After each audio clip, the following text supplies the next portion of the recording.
All right, excellent.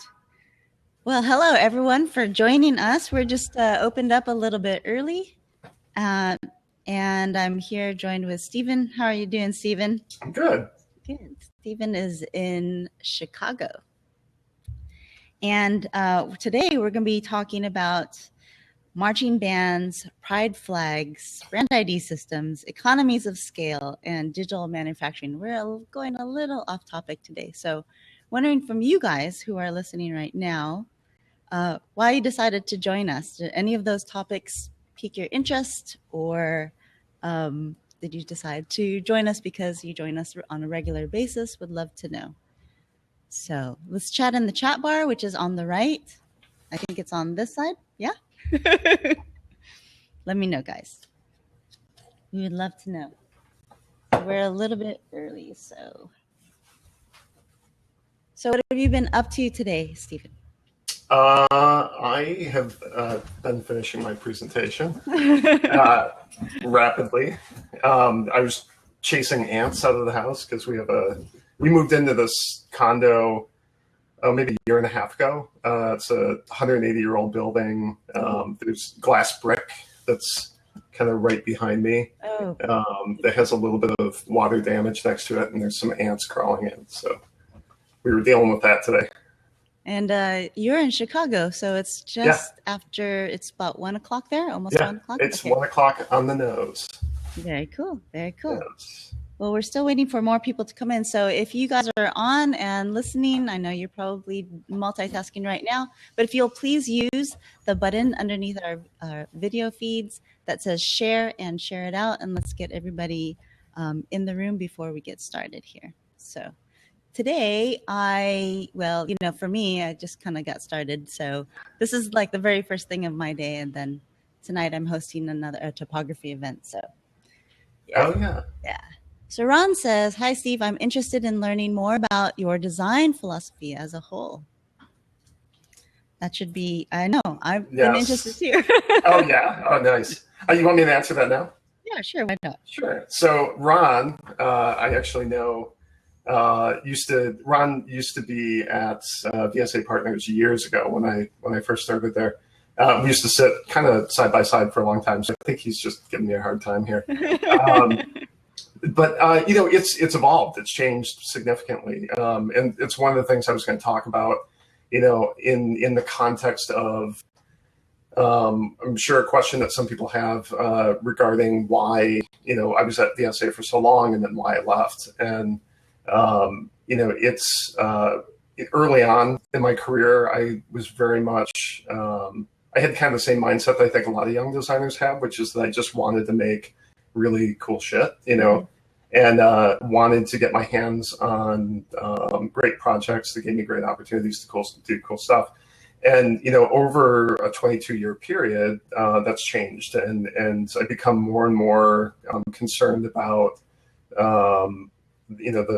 how the things that we're doing create change for people, how they impact people's lives, how they change, how they deliver value to a business, as well as sort of the design of a business itself. And so I think, to Ron's question, my philosophy has become much broader. I'm much more concerned about how all the pieces fit together and how they influence each other than just the aesthetic. Which used to be enough. It's just no longer enough for me.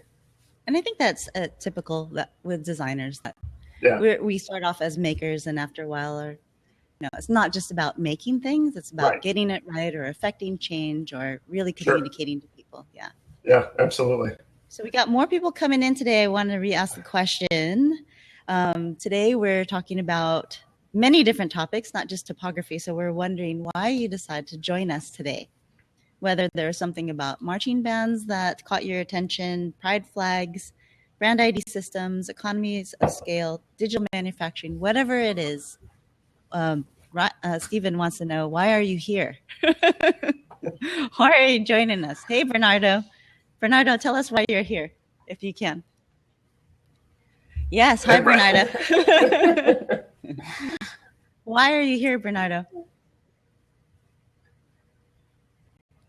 All of the above. Oh, that's very nice. That's great. That's great. Okay, so let's just get started. Okay. Since we're still waiting for some more people, that's all right. So I want to just welcome everyone to Typography Dojo. I'm Rachel Elnar, and I'm your host today, and also a partner at TypeEd. We're a typography education program, and today we're joined by Stephen Ryan. Just to let you know, we're veering a little bit off the type topic today, and we're going to focus a lot more on design. But of course, if you love typography, then you'll be very happy with what we're going to be showing you today. We're joined by Stephen Ryan. He was most recently a design director and partner for 22 years at the design agency VSA Partners, and now he's doing something a little bit different. Yeah. Hi, Stephen. Hey. Oh, Bernardo's asking flags. Can you talk about that? We'll definitely talk about flags.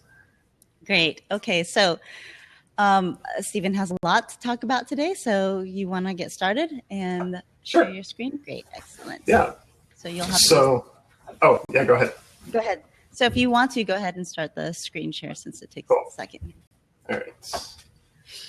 Excellent. I'll just focus in on that. Let me do one thing. I just want to move this. All right. So you can still see that, right? Yeah. Okay, cool.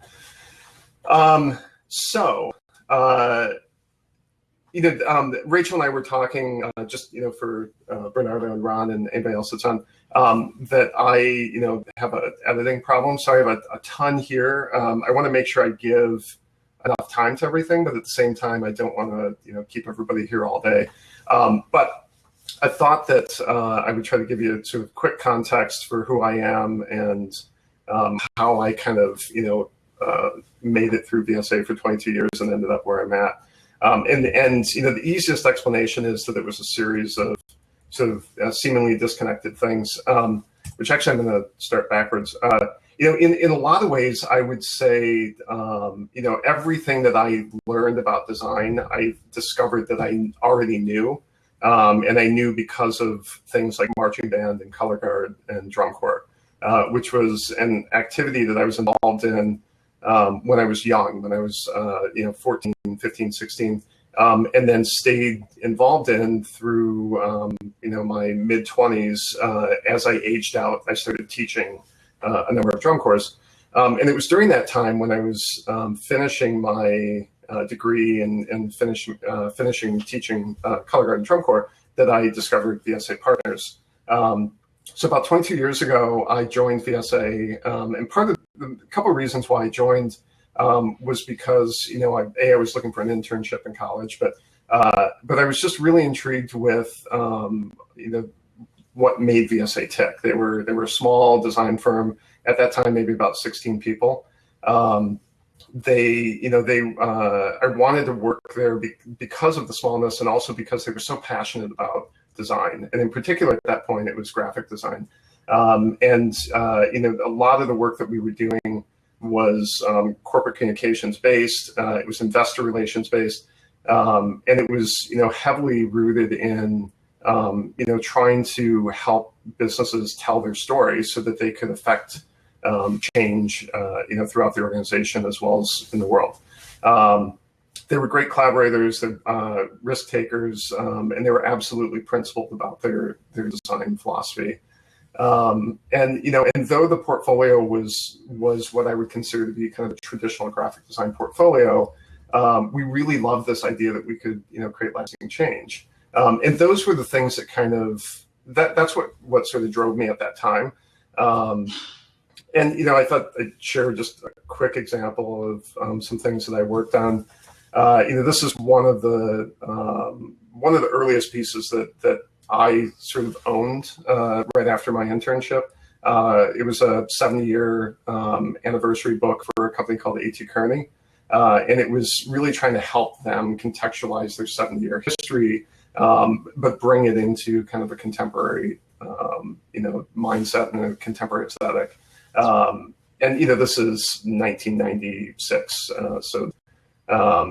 but there were things that that we were doing from a typographic perspective that I just thought were super interesting, and playing with really traditional typography and doing some things that were maybe more contemporary with them. It's really beautiful. Oh, thank you. Yeah. And and then I also had a great opportunity to work with really great collaborators. This was a book for a guy named Paul Elledge, who's a photographer in Chicago, and does just a broad range of work, predominantly portraiture, but this was a book that was documenting a town in Italy where his ex-wife was from, and it was all about food, and it was about sort of the richness of Italy and culture and history and things like that.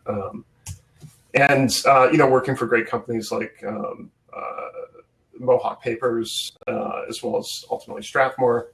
And then, I had the opportunity as I was growing through the organization and became an associate partner and then ultimately a partner about 10 years ago, to own and run my own relationships with clients like Motorola, doing product launches and brand refreshes, companies like SRAM, launching new bike components, and then AIGA.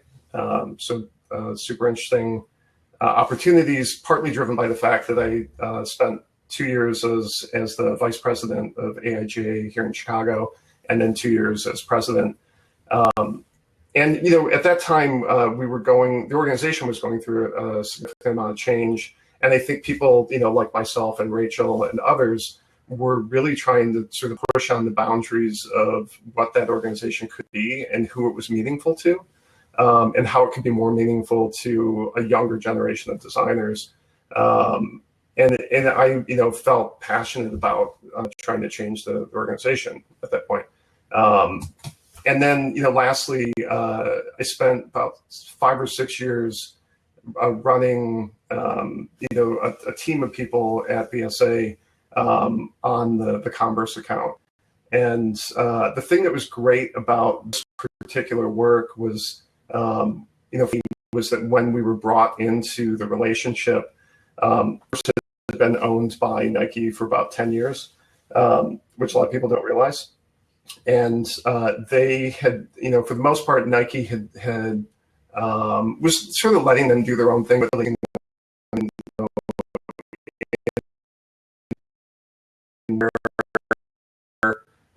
they were saying to Converse, hey, we need you to we want you to be more visible. We want you to sort of own something, define, your character, define, a space in the marketplace, and then, build that. And that's what we were brought in to do, was essentially create, help the company kind of see itself, and create the brand systems and the tools necessary for the organization to be able to not only recognize itself, but then communicate that to a whole slew of different audiences.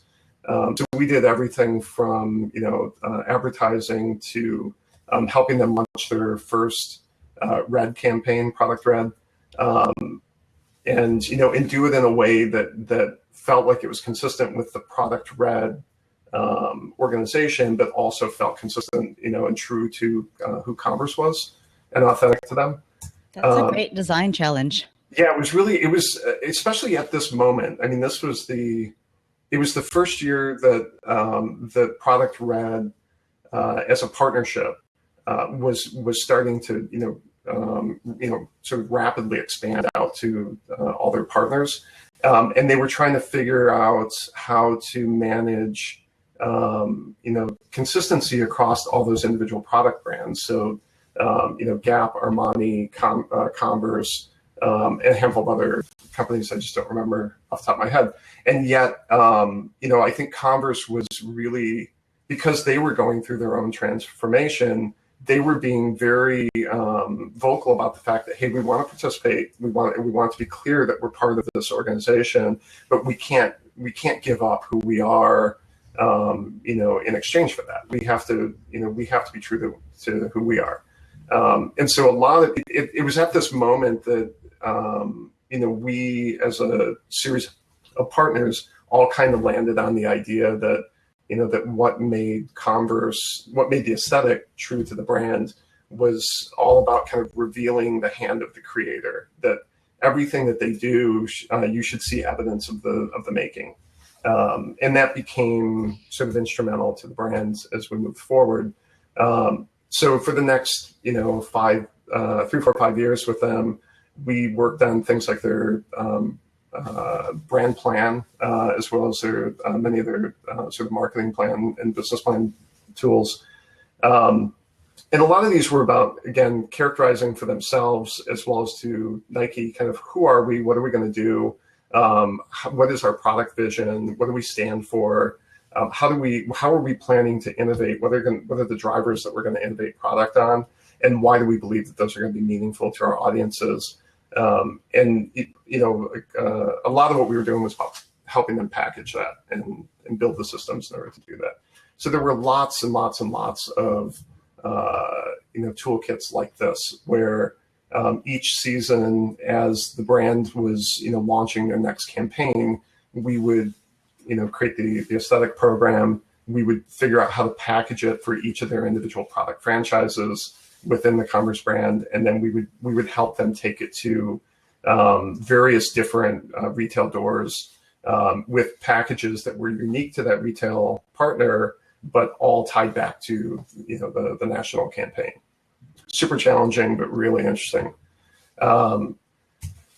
So 22 years later, I was going through this. I was wrestling with a lot of things. I was wrestling with 22 years of servicing clients, which I think a lot of designers eventually start to feel challenged by. There was just an incredible amount of change going on inside companies right now, client organizations, as well as an incredible amount of change inside agencies like VSA. And then there's all this new opportunity in the marketplace that I was intrigued to get access to, but I wasn't necessarily getting access to it because I was a partner in the design firm. In some ways, it seems like being in that position, you would have all the freedom in the world. The reality is you're bound by the requirements to grow and deliver on long-term strategies. And then simultaneously, our organization was changing, and we were constantly wrestling with what the right model is. I was also getting kind of bored with just design alone, just the aesthetic. And then as you grow in an organization, you're often forced to have to distance yourself from the making. And I was missing it. I really wanted to get my hands dirty again. And so, I was feeling like I was in a box, and frankly, life's too short. Yeah. So, I really was kind of adding up to this feeling that maybe it was time to kind of move on. So, the next, I guess it's non sequitur two, was that about 2 years ago, really about 15 years ago, I got really intrigued by the Institute of Design at IIT, which is a great program that used to be focused on, predominantly cranking out what people, refer to as design planners. But they've evolved their program over the course of the last 15 years. And it is what became of the Bauhaus when it moved to the United States. And so it was led by, people like Walter Gropius and people like that, and names that we all know. And Mihaly Naj, that's what I was trying to think of. And they're rooted very strongly in the ideas of human-centered design. So 15 years ago, I got interested, and I thought about quitting and going to school full time. And 10 years ago, I thought about it. 5 years ago, I thought about it. And so finally, they created this program called the Masters of Design Methods, which is geared towards working professionals. And so I did it. And so for the last 2 years, I was subjected to a range of different things, including a number of tools and frameworks for things like observing behaviors and understanding, contextualizing kind of, human desire in the context of, design solutions and products and business interactions and experiences, which was really insightful. And, also understanding how and when and, to use data and various different types of data and how to collect it and what it's meaningful for and when it's useful and when it's not. And then, the latter part of the program was things like thinking about businesses and how if you think about a product, all products are manufactured by businesses, and they're also manufactured in the context of a larger environment, and that environment includes the people that use those products as well as the business's partners. And so there's a guy named Patrick Whitney that was the dean of Institute of Design until very recently.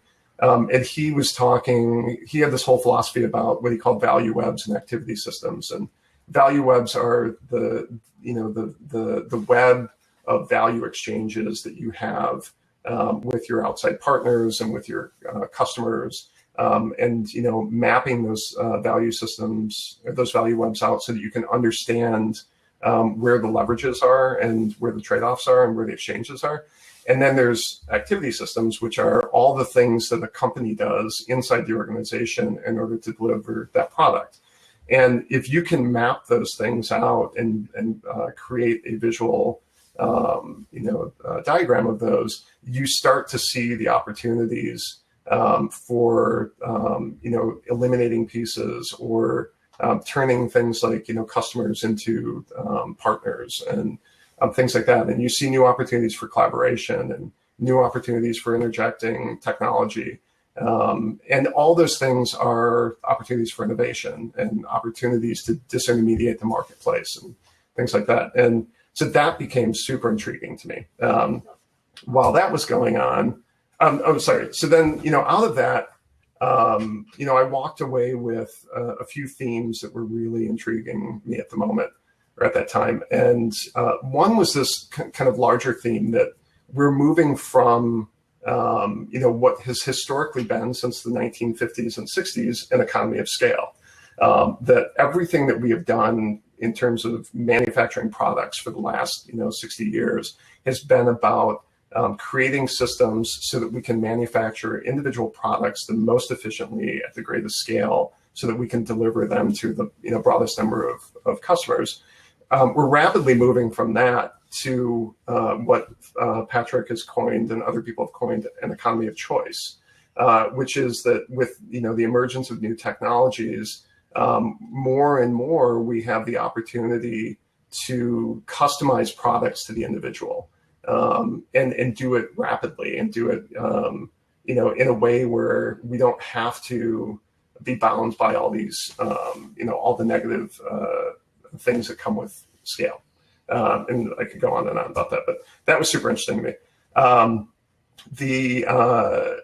It was also things like, and I don't remember where this term or this phrase came from, but somebody coined the phrase a while ago that if you control the making, you control the money. And whether that's entirely true or not, the main point to me was that the closer you get to the making, the closer you get to the raw materials, the more freedom there is to control your destiny. Marry that with, the idea that we're moving making closer and closer to the point of purchase. That starts to become super interesting to me. Sorry about the super interesting thing. I know. And then, it was ideas like, we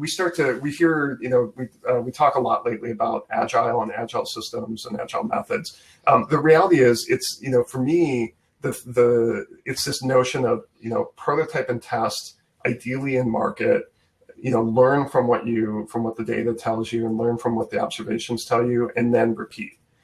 Continuously, prototype, test, do it in market, learn from it, repeat.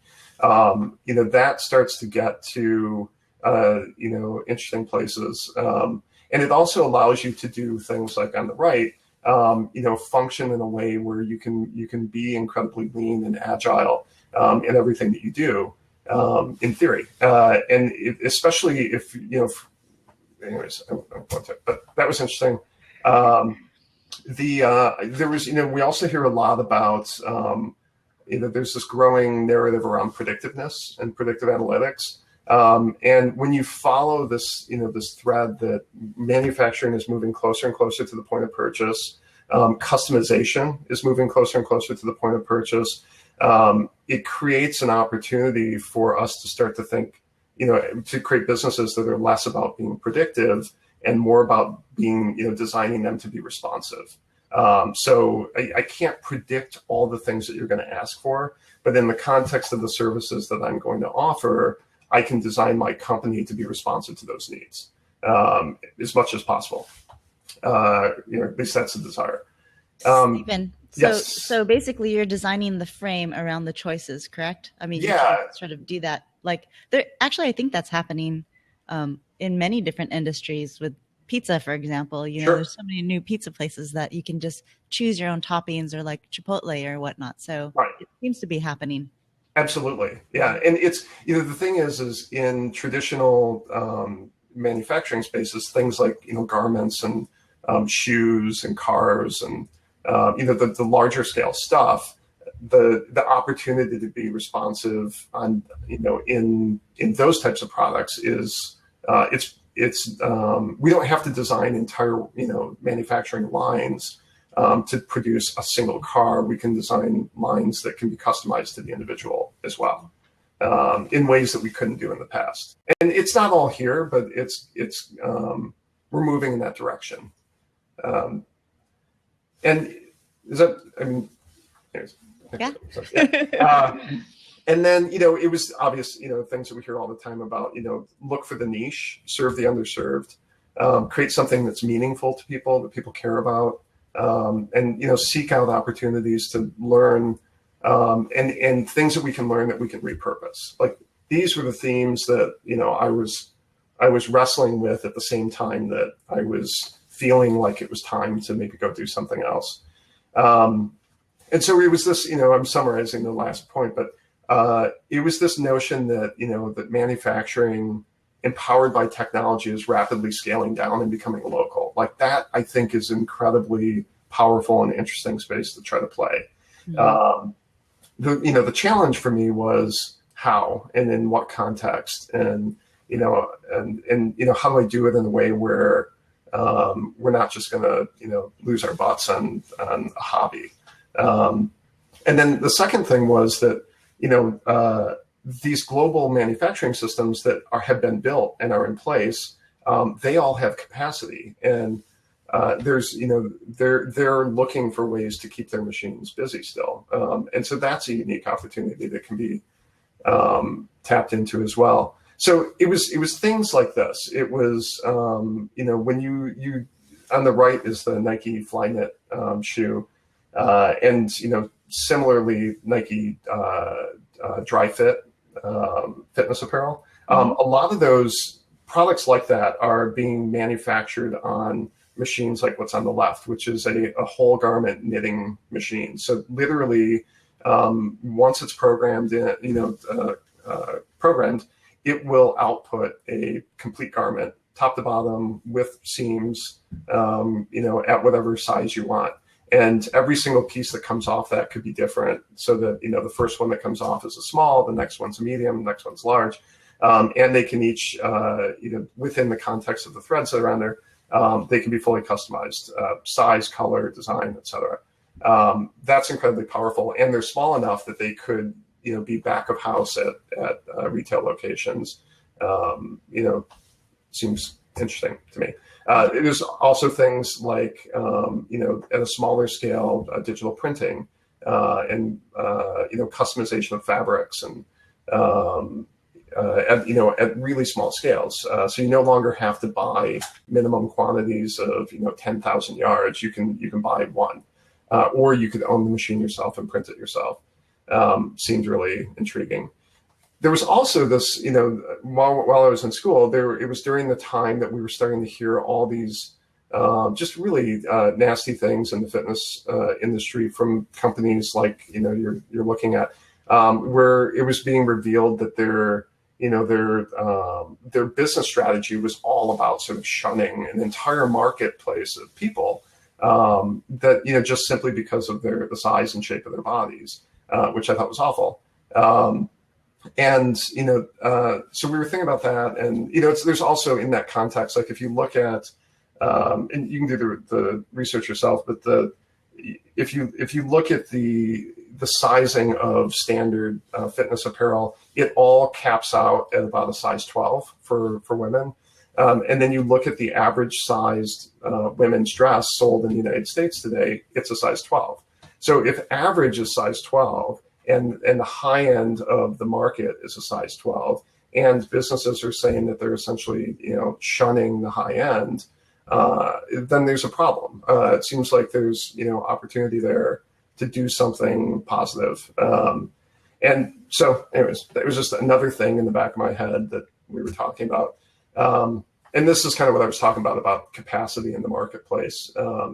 Alibaba, by some accounts, people tend to think about them as kind of the Chinese Amazon. But the reality, the value of Alibaba is that they have brought together all the manufacturing companies in Southeast Asia under one house, so that if I want to produce, let's say I want to do small scale stuff, I can do it myself. But if I want to start moving some small scale product into large scale product, I can go on Alibaba and I can search for manufacturers of fitness apparel, and I will get an entire list of companies that manufacture, lycra-based products or, whole garment knitted products, and have minimum quantities of 200 pieces. You can send them your designs digitally, usually. They'll prototype it. They'll send you a test. If it looks good, they'll make it. And it's super inexpensive. So it's, all these kinds of things were making me and ultimately my business partner feel like, hey, we have an opportunity to do something. What is it? And it's also tools like, 3D modeling has come a long way towards giving us, the ability to prototype non-destructively. So we can create something, test it without ever having to make it, and base it on, the products that we're ultimately going to construct. So there was that. And then I was also getting back involved in, and kind of had always been involved in marching band and drum and bugle corps, and something called Winter Guard or Indoor Color Guard, which was now becoming Indoor Winds and Indoor Drumline and things like that. And, last year, as an example, the Doctors TV show did a whole research study on it, and discovered that this cluster of activities is in fact the fastest growing youth activity in America, which was exciting. So anyways, long short story was, actually I'll backtrack for a second.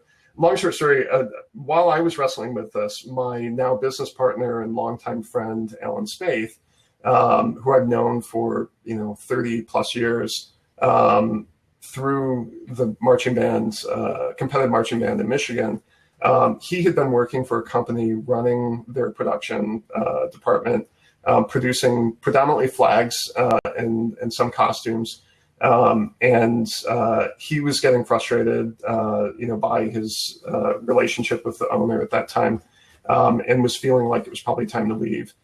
He had been partnering with a costume manufacturer in Thailand, and as well as a couple costume partners here in Chicago.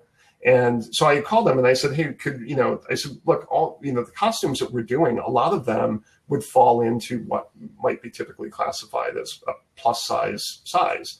And he said, yeah, absolutely.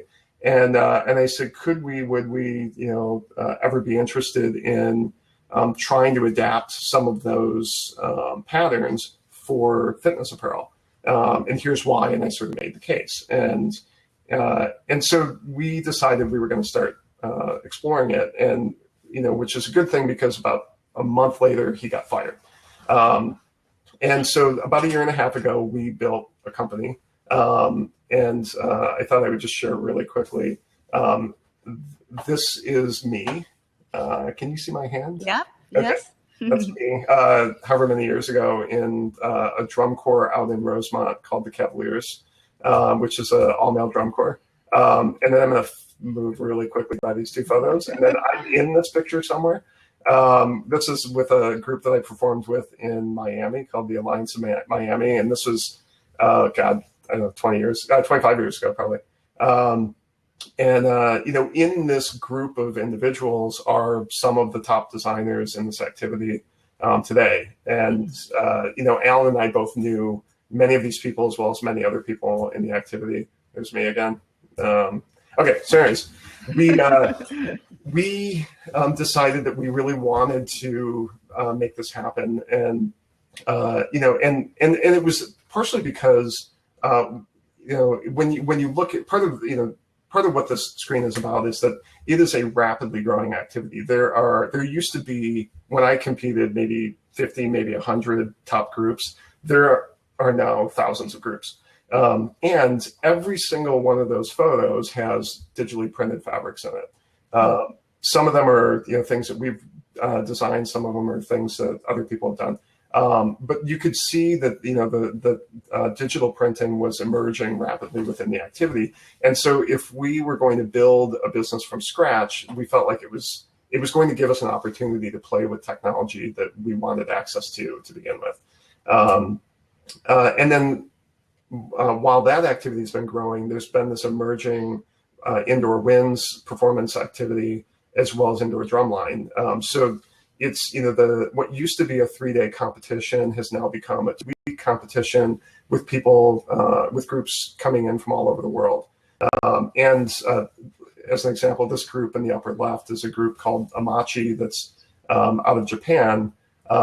Just won the World Championships last year. They are sort of the backbone of an emerging competitive circuit that's in Southeast Asia. And they're, you know, amazingly talented people. So we knew all those people. There was also this clear trend that I had been seeing around, and I think others are seeing, around this kind of emerging awareness of design systems. So I had been for years working with the drum corps, the Cavaliers, that I had marched in and taught, doing things like show branding. So they would come to me with, you know, a project like this where they said, you know, hey, we're this all male fraternity, if you will. We're doing a show that we're calling Secret Society, and we want it to be kind of loosely based on X, Y, and Z. It needs to have a gear in it because it's, you know, the gear is symbolic of the organization, and that was it. And so I would create, you know, design systems for them, you know, things like custom fonts that were influenced by, like, you know, the Illuminati and stuff like that. And it was really, you know, it was interesting work that I got to do on the side, and it kept me involved and, you know, let me keep, you know, get my hands dirty. But it, you know, it also allowed me to create product and T-shirts and things like that.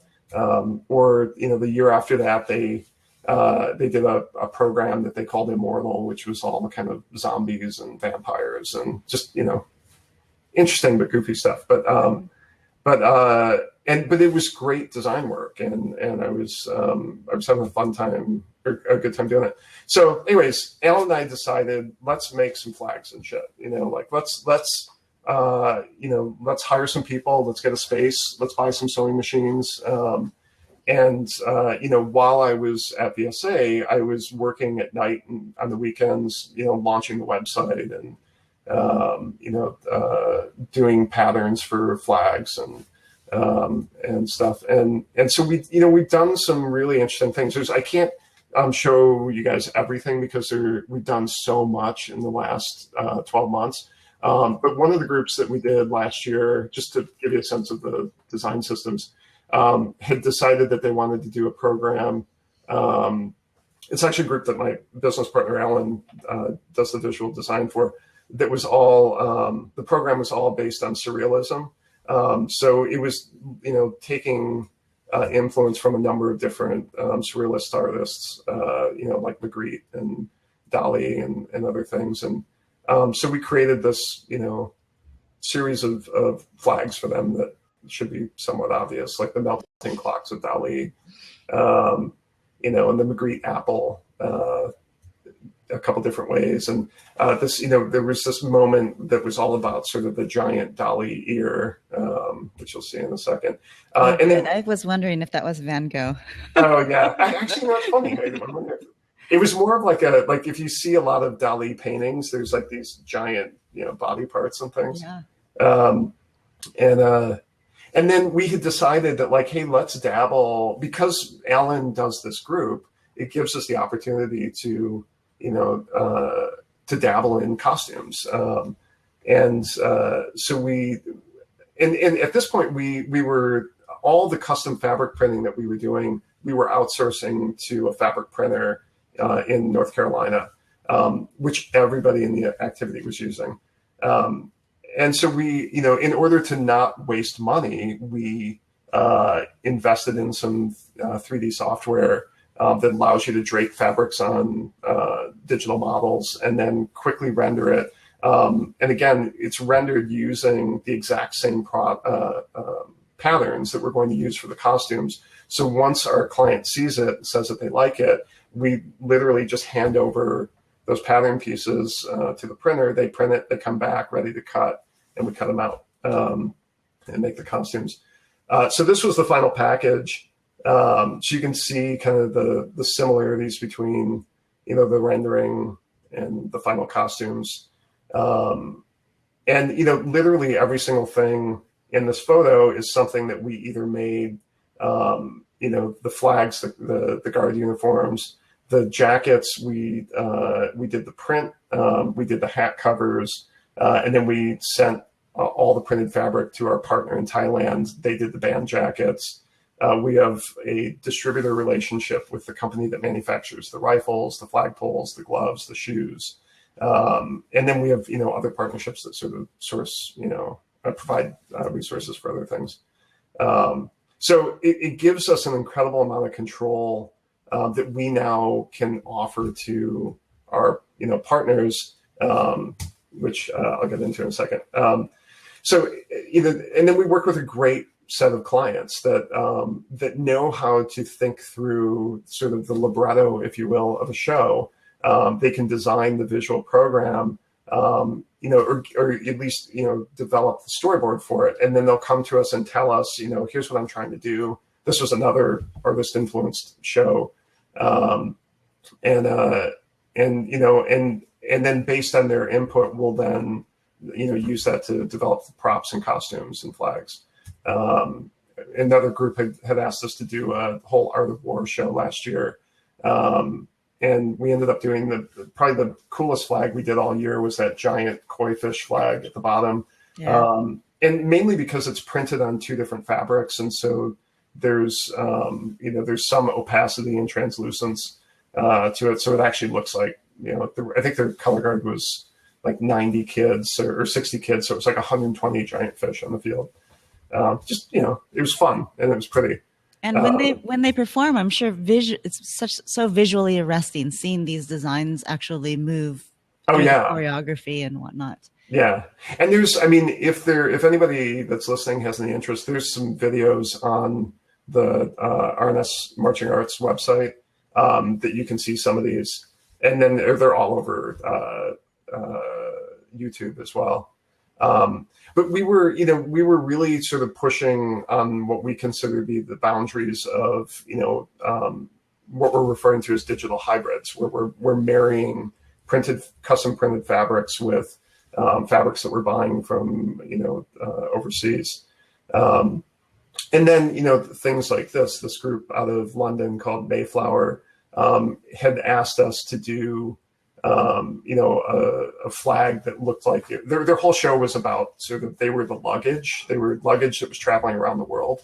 And so they wanted, the costumes and the flags and everything to sort of, feel like they were this luggage. And so one of the flags had this Louis Vuitton inspired pattern on it. And they ultimately partnered us with a costume design company that's in Huntington Beach, California, called Creative Costumes, because they were doing the costumes, we were doing the flags, and they wanted us to sync up the pattern. So now we're partnering with them, and we're doing just custom printed fabrics somewhat regularly, which is now another business that we're kind of involved in. And then same client asked us just recently to do this program with them. that's just about to hit the field, which is entirely based on the Picasso painting Le Rêve. So we had to kind of recreate or create sort of based on the inspiration Le Rêve as a flag, and then we've picked up for the design system that wallpaper texture, and it's in all the flags that we ended up creating. And so this was a lamp that we kind of loosely based on a pitcher, water pitcher that's in a Picasso painting. And then this, we married a couple pieces of another painting into this kind of, this piece that's kind of about, two lovers. The whole show is kind of, is based on a dream. And so there's a series of kind of randomly connected ideas. And then the closer flag is, it's actually the original inspiration was a Picasso painting that was about a bullfighter or a bull that we kind of turned into a devil or a demon.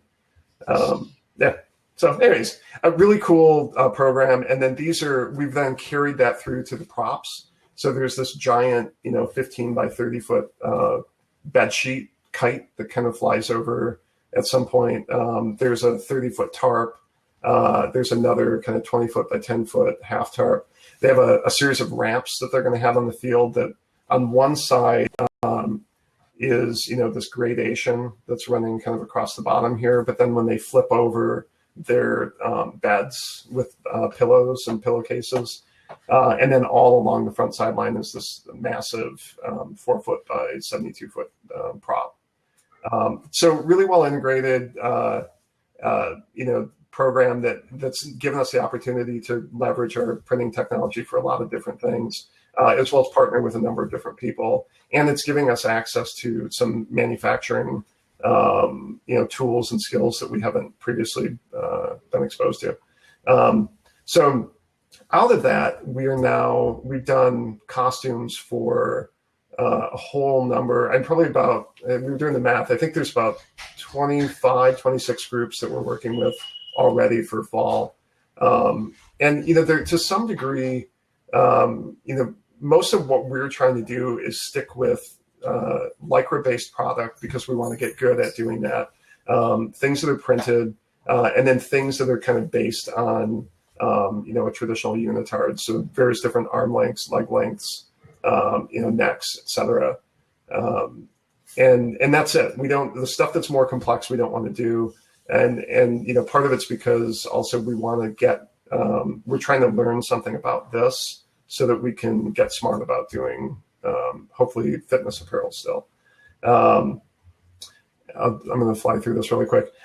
This one is, the thing that was just nice about this was that this was actually, somebody sent us a pencil sketch and said, this is what we're looking for. Is this, something we can do? We rendered it, sent it back to them. They loved the rendering. And then again, we went right to print, made the prototype, sent it to them. And the final product looks exactly like the rendering. Wow. Yeah. It's so amazing. they were pretty pleased.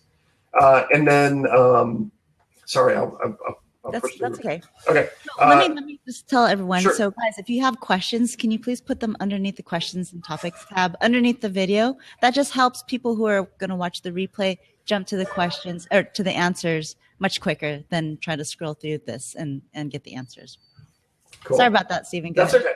No problem. This one I just wanted to show you. The thing that's kind of this comes back to another thing that I've been wanting to do, which was leverage processing the software in order to create to write scripts that would randomly generate codes, so that we could then use randomly generate graphics so that we could then use the graphics as fabric patterns. And so we just did that on this first project and sent it to somebody. They seem intrigued with it. We'll see. But the reason that I'm so interested in doing that is because of work like this, that there's this kind of growing trend in the activity where people are saying, hey, I want a look, in this case, a really vibrant, active look, but I want that look to be, cohesive across all my performers, but completely different for every single kid. That's becoming kind of the norm lately. And doing that is painful sometimes for the costume design companies.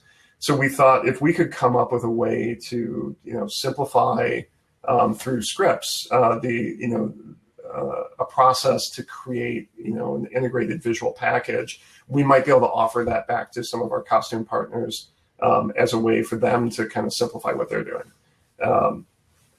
So anyways, I thought that was really intriguing. It's really nice. Yeah, and so then I guess the second to last connected thing is that Alan and I are both gay, and we have been for a long time.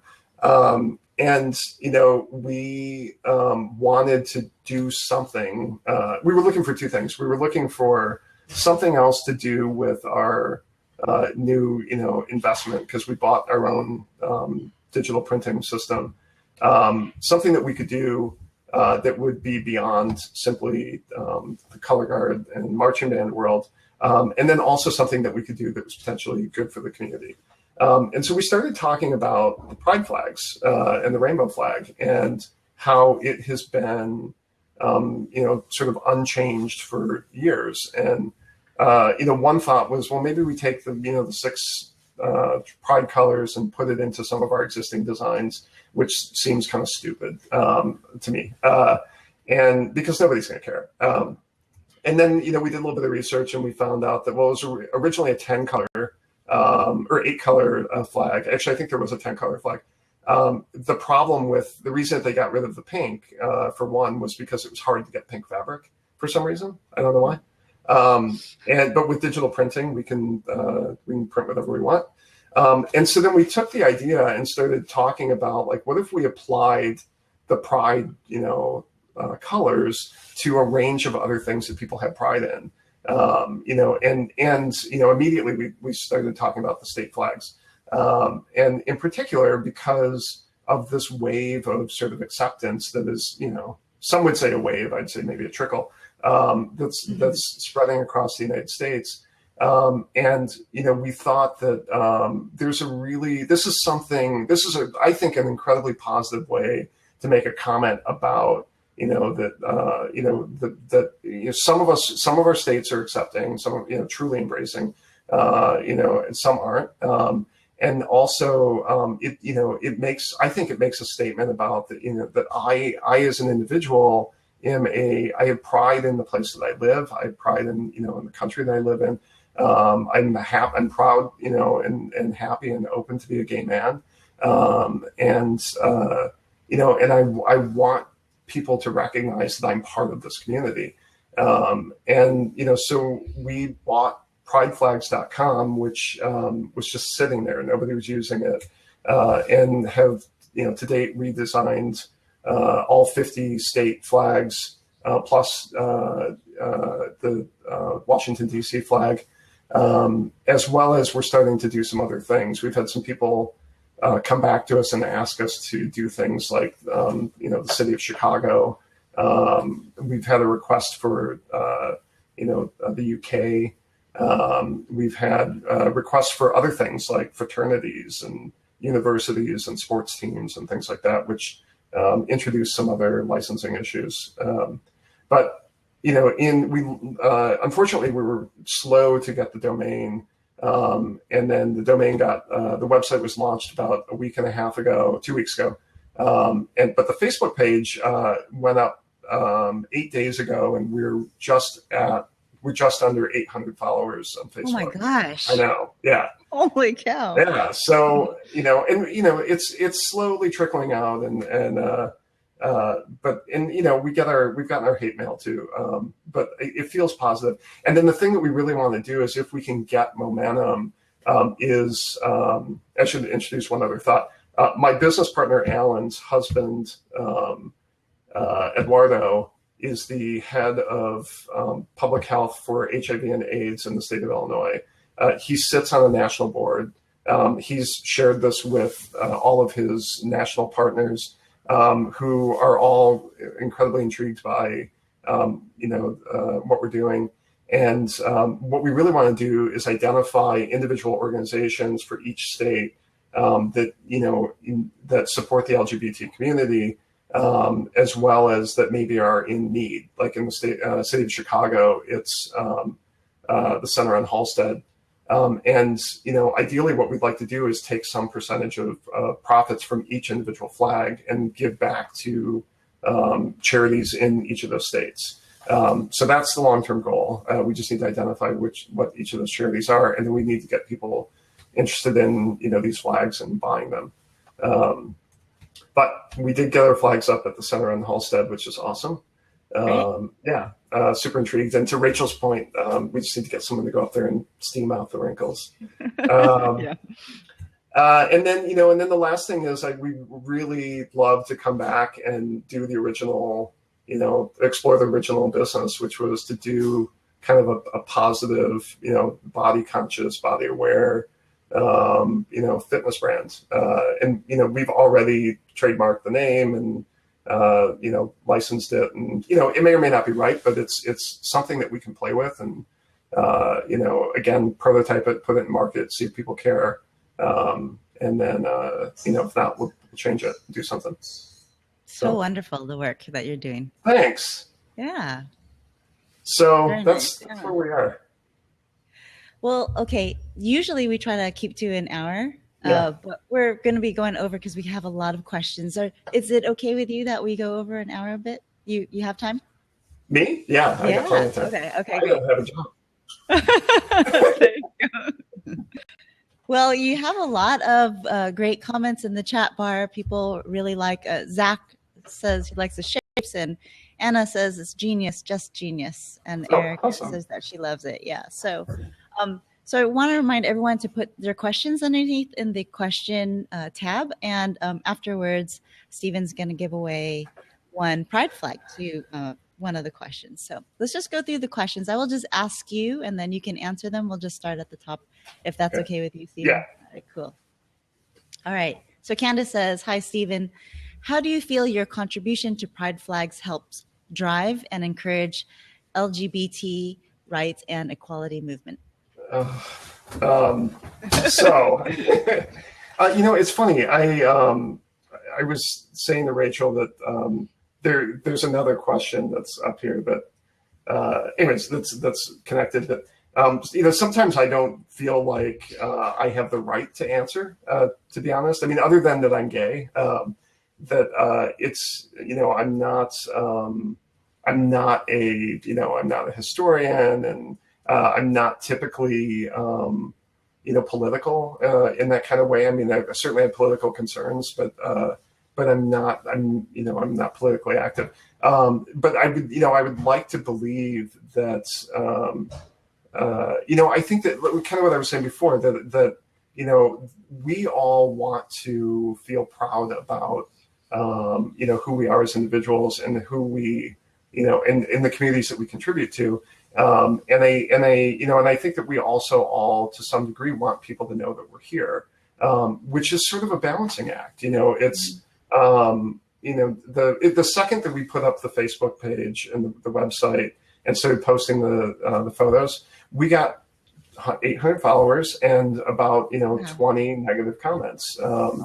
And, people that were sharing the site because they wanted other people that hate, the LGBT community to be able to comment. And so we edited them off the site.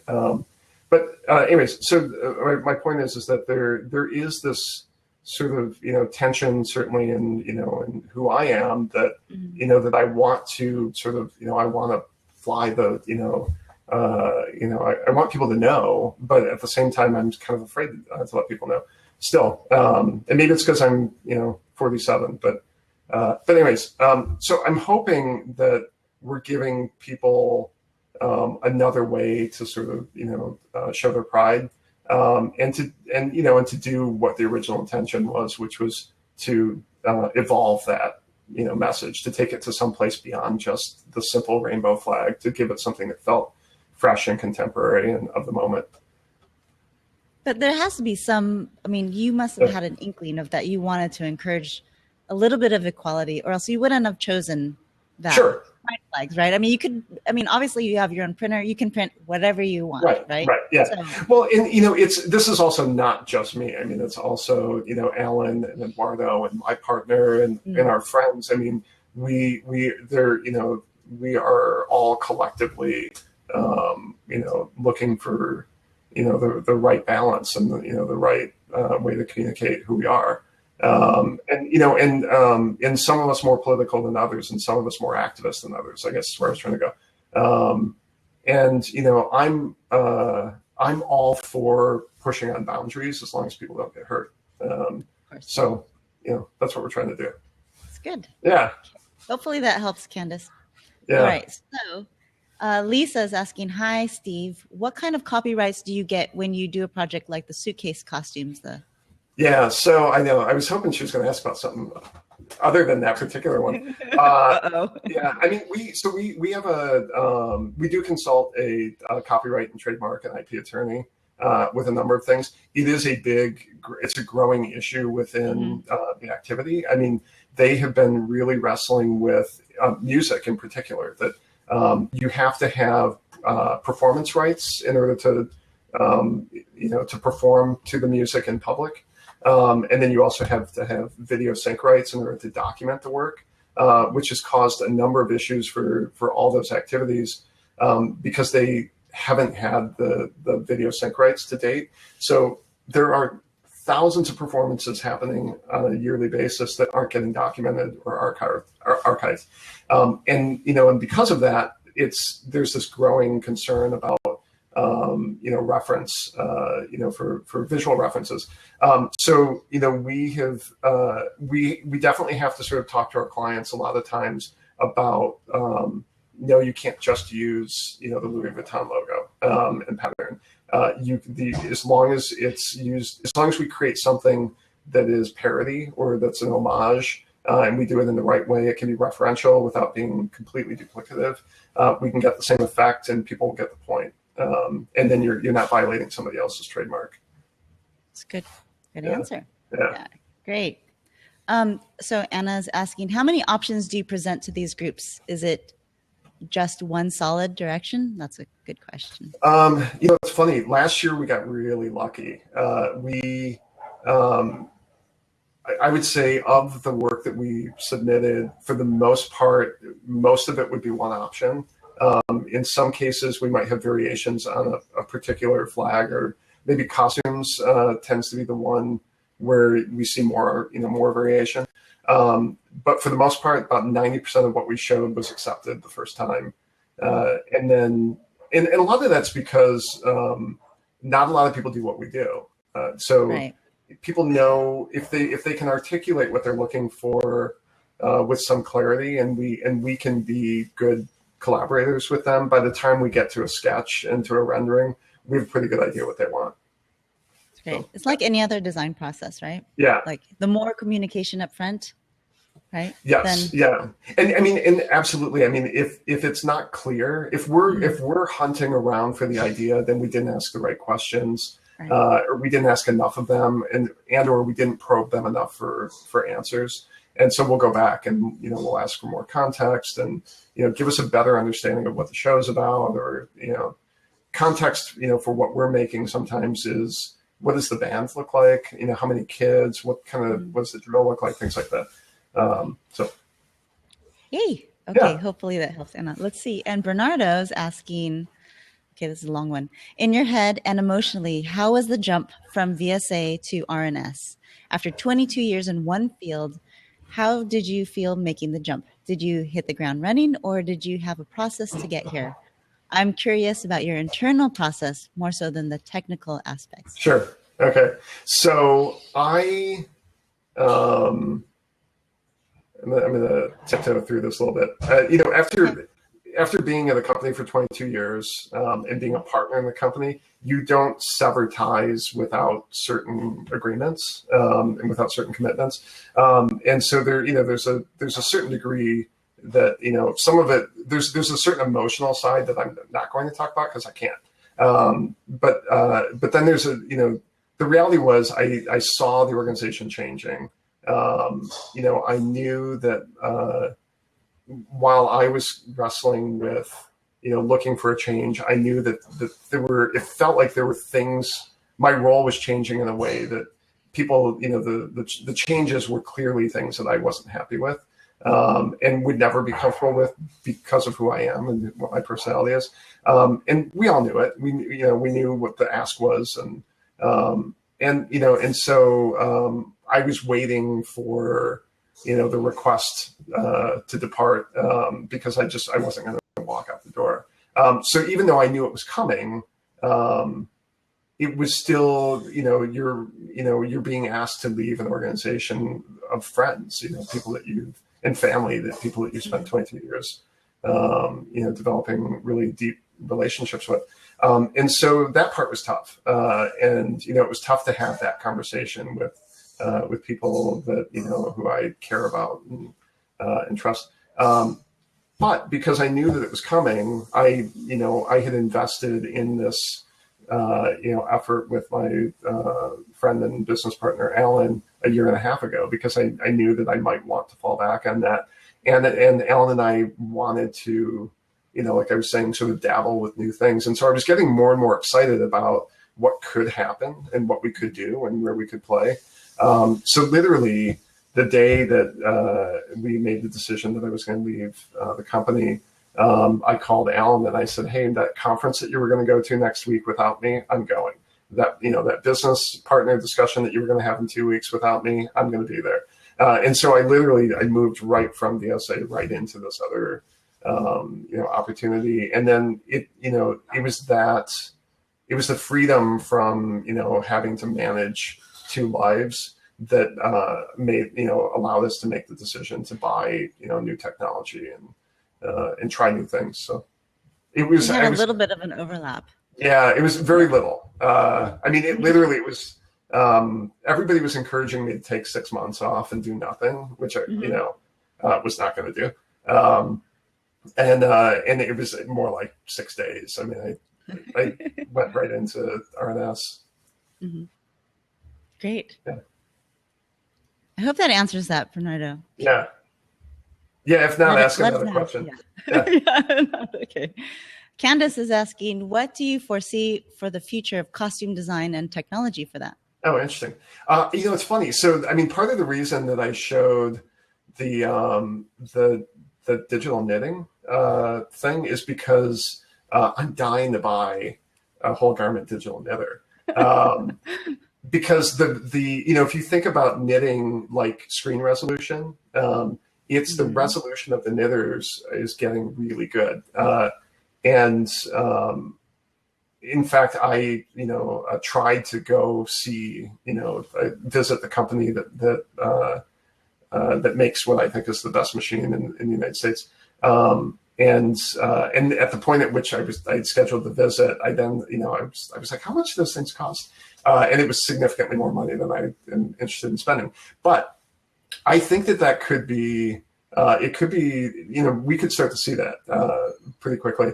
We're also starting to see and get requests about things like, electroluminescence and bringing, introducing technology into the garment, which is really interesting. It's interesting. Yeah. And then I'm kind of intrigued with, sort of real-time motion capture and embedding sensors into, the apparel as well as the equipment, so that, we can not only capture the data, but then actually do something with the data and do it real time, like create audio or, essentially create the music. So sort of flip-flop the relationship between performer and sounds so that the performance is actually creating the sounds. Things like that. Yeah. That is the future. Yeah. I hope it'd be interesting. Yeah. Oh, that's really cool. Yeah. Okay. Thanks for asking and that. By the way, I don't know anything about any of those things. So if anybody knows anything about motion capture, let me know. But you're closer to it than we are. So yeah. I find that to be really interesting. And may I ask, how much is that digital knitting machine? Oh, it's about last time I talked to them, it was like $125,000. Yeah. It's a lot of money. But they're getting smaller and smaller. There's a really, I think, a very cool company called Unmade that is they're doing exactly, what I think could be done, which is they have their own, digital knitting systems. They have a series of patterns. People can upload their own artwork, or they can pick artwork that Unmade has designed, and then you can manipulate it and create, your own product from that. Wow. They have developed partnerships with, what's the name? What's the big British retail chain? I can't think of the name of it. It's like the Macy's of Great Britain. I don't remember. Anyways, they've done some really cool partnerships. Not Harrods. Harrods. No? Somebody said Harrods. I don't think it's Harrods. It's the other one. Selfridges. Yes, okay. Exactly. Bernardo got it. Yeah, they're doing some really, really, really cool things. So anyways, I think that there's potential there. That is really cool. Okay, so and the last question. I know, Lisa. Lisa is asking, what do you think will have a larger impact on gay rights and be more memorable in gay history? The Stonewall riots or the Pulse shooting in Orlando? Lisa posted this before the event, and Lisa and I are friends. The honest answer is I don't know. I mean, I don't have. I'm not a historian, and then frankly, I would do a disservice to even try to answer this question. Both of these events were, awful in their own right, and I couldn't even say. And honestly, with all respect to Lisa, I don't even want to try. I just have no idea. Okay. Okay. Yeah. Rachel snuck one in.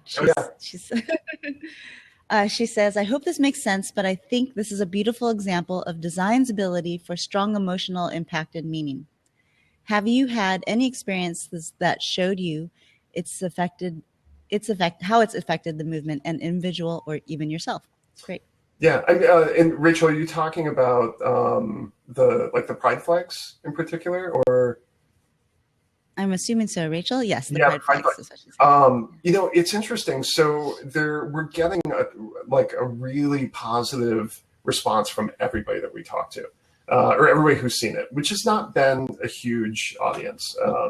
It's so far we've only focused on a little bit of marketing on Facebook, partially because we're not quite ready for an onslaught of orders. We wanted to make sure that we, as much as possible, could focus on American-made resources. So we were trying to find the right partner for the fabrics, and we have our own sewing team in Arlington Heights, and so we finally got that kind of in place, and we even limited the number of products that are available on the website because we didn't want oh my God, all of a sudden we have 1,000 orders and we're busy. We didn't want to screw up our other client relationships. But it's been really positive.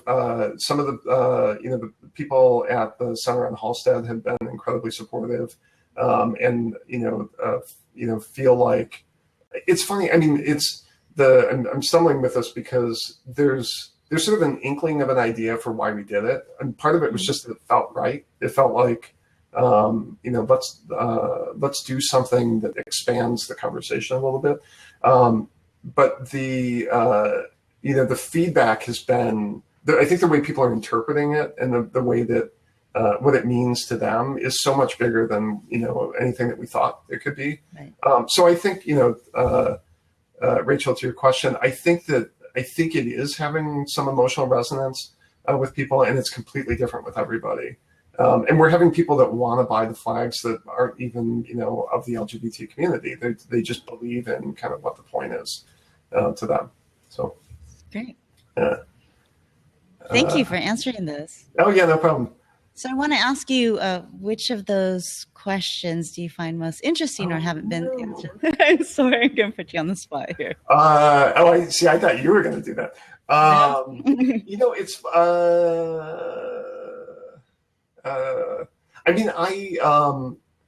I think I like Rachel's question Okay. right at the end there, Okay. because I think the fact that she asked the question means that we're accomplishing something that we intended to accomplish. Right. That part of it is good marketing. It was about intentionally disrupting expectations a little bit. And again, it is also about trying to find other, manufacturing product opportunities for us as a business. But it's also, we really want to do exactly what we said. We want to tie the product to the community in a way so that, if any, some portion of the profits, the bigger the better, can go right back to the community.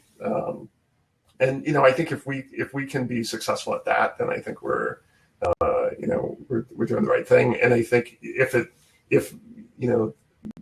touching people's hearts is the way to get there, then I think we're on the right track. It's great. So yeah, I love what you're doing, and thank you for asking, Rachel. Guess what? You won a pride flag, so we'll connect you to Stephen afterwards, and you guys can arrange that. Awesome. I do want to ask you a question that Anna had asked while you were talking about VSA. Sure. She was wondering, what is your timeline for each of the Converse campaigns? Oh, wow. Those were, each one was completely different. The first one that we did, which actually wasn't in the deck, was around, it was, to backtrack. So at the point at which we got involved, really the only shoe that I think anybody would have recognized of Converse was the Chuck Taylor. There were other things that we all recognize today that were in their arsenal, but that was the main product in the market. And they were selling something like 40 million of those a year. And they were trying to figure out how to expand the product offering, and felt like, well, the Chuck Taylor's got to be it. We have to figure out how to leverage that. And so they had worked with Nike through the Nike Design Kitchen, which is their product innovation center, and had given the designers, I'm not getting to the point here. They had given them the challenge of saying, hey, if the Chuck Taylor had evolved over the course of the last 100 years, how would it have evolved? Let's reverse engineer the history. And so they did, and then they ended up with this new version of the Chuck Taylor that they were calling the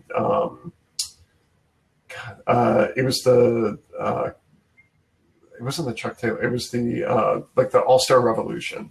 And so we worked on that campaign to launch that product for a long time. It was us, their internal team, as well as their agency partner at the time, which was a company called BSSP out of Sausalito.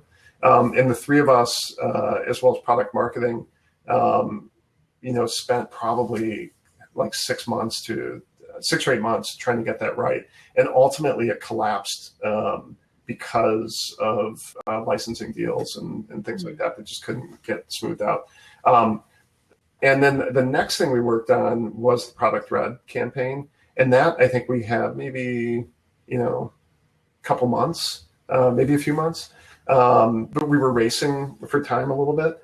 And then things got really crazy where we would get a project, at the beginning of the week, and we had to have, design for it like in 2 weeks kind of thing. And it was because the organization was suddenly growing and trying to figure out how to wrestle with that growth.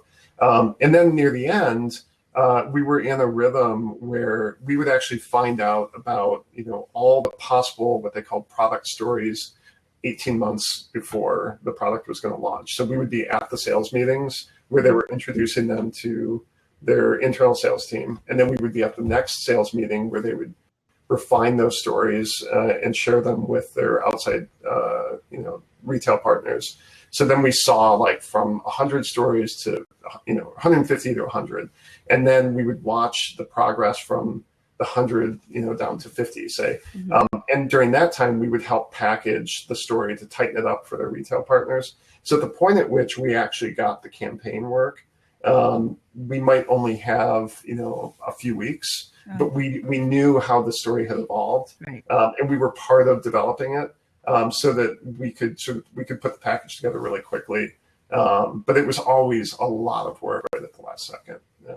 I do love your process at VSA. Very, very integral with the clients. Yeah. And I mean, I think that's VSA was, I think, in my experience, it's one of their ideologies that I think they were ahead of the curve on a little bit, that they just truly believe that they can't do good work without integrating the client. Like they're strong believers in not keeping people, at arm's length, and not letting, a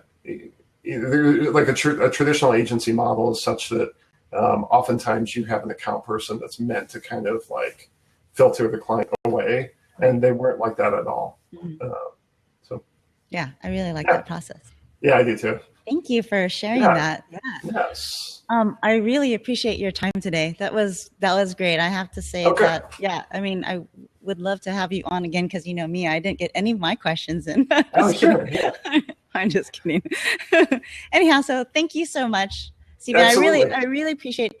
And then also everyone who's in the room, I mean, if you thought this was a great talk, please share it out. There's a share button underneath. I think that Stephen covered a lot of topics. So it's really hard to get the message out since we had like 5 different messages, right? Yeah. So yeah, it's really, I really appreciate if you let everyone know to come back to the replay. The replay will be back here after we end in about 1 minute. So excellent. Yeah. Right. Thank you so much, Stephen. And then thank you. Yeah, so definitely visit the Pride Flags. The link is just below our video feed, and check it out. Oh, excellent. I'm so glad everybody's so jazzed about this. Okay. All right. Thanks, everybody. Bye. Thank you. Bye.